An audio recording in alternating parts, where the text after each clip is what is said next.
আজ রাজসভায় হবে এক বুদ্ধির পরীক্ষা। মহারাজ, গোপাল ভাঁড় কি সত্যিই এত বুদ্ধিমান? বুদ্ধি থাকলেই হয় না, ঠিক সময়ে কাজে লাগাতে জানতে হয়। গোপাল, এমন কিছু বলো যা কেউ আগে শোনেনি। মহারাজ, আমি তো এখনো কথা বলা শুরুই করিনি।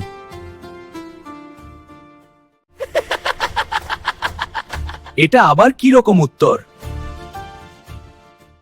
যা বলা হয়নি সেটাই তো সবচেয়ে নতুন কথা। বাহ, অসাধারণ বুদ্ধি!